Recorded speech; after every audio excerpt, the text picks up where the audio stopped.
Job of the inside slot fade by A.J. Brown, using the big physical body in the one-on-one matchup. Well, they wouldn't score another touchdown the rest of the day. Meanwhile, Lamar Jackson did not start well. This pick made you very nervous. I hated the play call. It wasn't the time for the play call. It's a bad throw by Lamar, and I'm sitting there going, why are they throwing the football? A poor start for their offense. But then this play turns everything around. They'd been down 10-0, and then Lamar Jackson does something that literally he may be the only person on the planet who could do it. No, he is, Greeny. He's the only guy that in that situation, 3rd and 9, man coverage, sees that seam. Watch the burst right there. The burst by the safety that's spying him, Kevin Byard, the ability to run away from everybody on Tennessee's defense, that is special in itself. So they came from 10-0 down. Remember the narrative, he can't play from behind. Well, now they're tied at 10, and the story of the day, Dan, was him running with the ball. Yeah, the ball to the perimeter really to start this second half was such a good job. The zone read, get the defender to play hesitant for just a second, then the ability to finish. You get that pulling fullback, Petra Ricard, and then J.K. Dobbins just finds that crease behind him. A great drive to start the second half for Baltimore. And here was a big moment in the fourth quarter with his team down 17-13. Ryan Tannehill incomplete to Jonnu Smith, and Mike Vrabel would elect to punt instead of going for it on 4th down. We'll talk about that coming up. Meanwhile, then it was Lamar. Again, more from him. He ran for 136 on the day. Power read. It was a big play call, power read, an awesome job. And then watch them push by this Ravens defensive front. The line of scrimmage never changes on that 3rd and 1. 4th and 1, I like the aggressive play call. Yeah, they held Derrick Henry to only 40 yards rushing. Now here on this 4th down, the Titans have to go for it, so they do when they get it. But then 2 plays later, this is your ball game. It's a great play by Marcus Peters. He plays with vision on the quarterback. He sees the receiver start to make that inside break, and he's going to go collapse on the football, make that pick. We all know he's an incredible ball hawk. And then you see that sideline team celebrating on that logo. Yeah, there's a lot of payback there considering the history, but that was a 15-yard penalty, and it might have mattered because the Ravens needed to get a 1st down, but they do, and then Lamar does this. Look at the understanding of the game situation. Just takes a seat, and that's all she wrote. Again, he ran for 136. It would have been more, except he takes a knee at the end of the game. And then for the first time in his career, victory formation for Lamar Jackson in the postseason, and no love lost, no handshakes involved. Off they go. The Ravens win. What a victory to rewrite the narrative. We gave the game ball to Lamar and really the whole team, backing him up and having his back for his first playoff win. It's something that he won't have to talk about in the future, and that's a meaningful thing. Just my 3rd year in the league, and I don't really care what people say. I'm just happy we got the win, to move on in the next round. That's all. All right, so much to be said here. Ryan, let's start with the narrative. Lamar Jackson turned 24 years old this past week, but he was 0-2 in the playoffs, and we all know what the narrative was. What's the narrative now? The narrative now is that Lamar Jackson can win football games playing his way, and not just regular season football games, but meaningful playoff games. And, me and Bart Scott went at it on Friday. I think he had his Jets green on because he couldn't see that the Baltimore Ravens were moving to a place that Lamar Jackson could just be himself. If you come into a game and you say that your quarterback is going to give you 300+ total yards, you think that you can win. But because it looks different, because it hadn't worked in the last 2 playoffs, people started to doubt Lamar Jackson. And now when you look at this team and you say, you know what, Greg Roman, you know who your quarterback is. The Baltimore Ravens, you know who your quarterback is. And to the rest of the world, we can win with him being himself. That is large. That is huge. And I talked about it on Friday. He's the only quarterback from the 2018 draft that we were judging on playoff wins alone. And isn't it crazy? We got 3 of them left. And he is a guy who now is put in a position to go up against Josh Allen and get his team into the AFC Championship because he is unique. And that uniqueness produced huge plays yesterday. That uniqueness produced a win yesterday. And when those guys ran off of the field after Lamar Jackson took a knee in the victory formation, that was talked about. That was personal. This was personal in so many ways, and they walked off the field with the W because of their quarterback.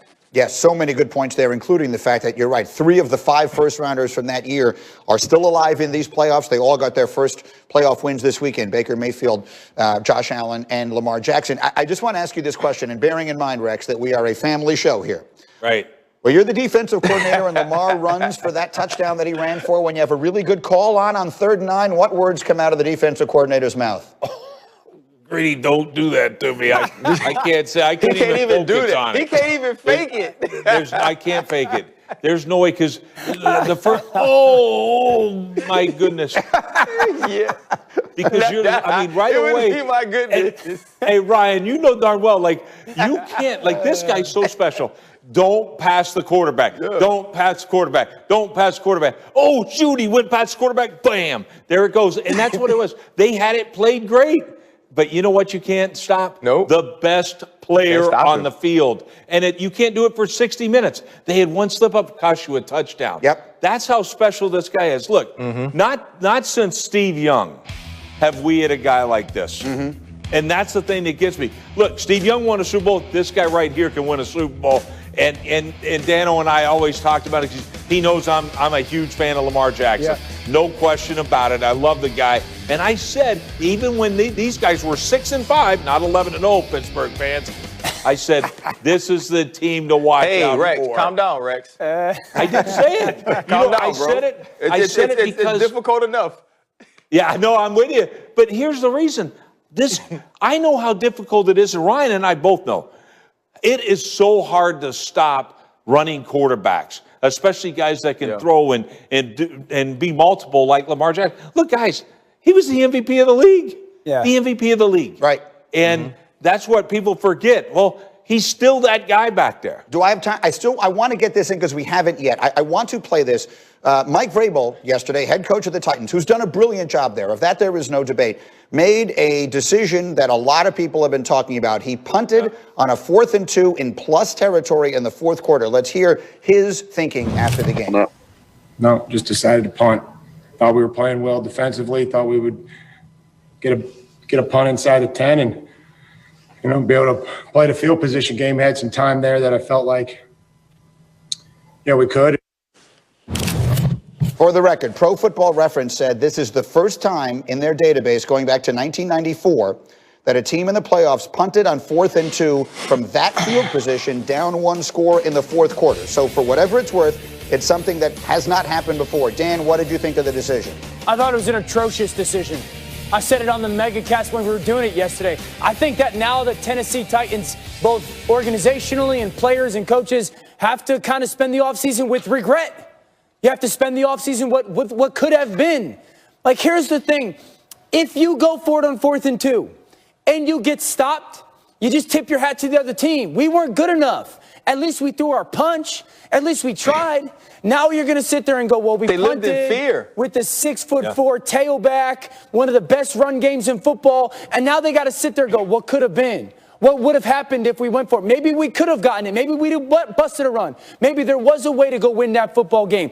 As players, we always want the chance. And I thought punting there was an awful decision by Mike Vrabel. Super quick, RC, you used the word fear. They got Greeny. No, Greeny, they got punked. They got punked into punting. Right? Usually by that point in the game, Derrick Henry has worn out the defense. He was getting slapped in his face. Right? So it wasn't a situation where the Baltimore Ravens would be scared of that. On the outside, they were clamping down on A.J. Brown in a way that they weren't early on in the game. I believe that the Tennessee Titans punted out of fear. Wow. Because they felt like with their defense, maybe they had a better chance than getting 2 yards. And that is a testament to the defense of the Baltimore Ravens. They physically dominated the Tennessee Titans yesterday, so much so that Mike Vrabel, who has done a great job coaching, a great job of taking chances, decided that it wasn't even worth it. Rex, I got 15 seconds. Yeah. You're a coach. You've had to make that decision. And this is what he's basing it on. Not that his defense is playing well. No. 11 of 18 rushing attempts, his running back was hit behind the line of scrimmage. That's what he based it on. What Ryan talking about, how that defense played great against a hell of an offense. And then for you not to go for it, that's all you needed to know about that game. We have much more on the NFL as we continue. But this reminder, we got a monster game coming your way tonight. It's Alabama and Ohio State for college football's national championship, and neither of them are strangers to the stage. No two schools have appeared in the national title game more often in the BCS/CFP era. And you got the coaches. Nick Saban looking for a record-breaking 7th national championship against Ryan Day, who can become the 7th coach to win a title in his first 2 full seasons. And the quarterback play should be awesome. Mac Jones and Justin Fields, 1 and 2 in the country in total QBR this year. Both will be first-round picks in the upcoming draft, and they get the stage tonight in this city. Miami will be the place for Alabama and Ohio State tonight to decide college football's national championship. You'll see it all over ESPN and the family of networks and all that, and our coverage continues. Look who's here with us today. Tim Tebow and Paul Feinbaum have gotten up with us this morning. Great to see both of you guys. And so, Tim, I want to start with you. You know what it's like to go up against Nick Saban and one of his defenses. So what does Justin Fields have to do to be successful tonight? Well, I think the first thing we need to understand is this is not a normal Nick Saban defense. It's a good defense, and they have two good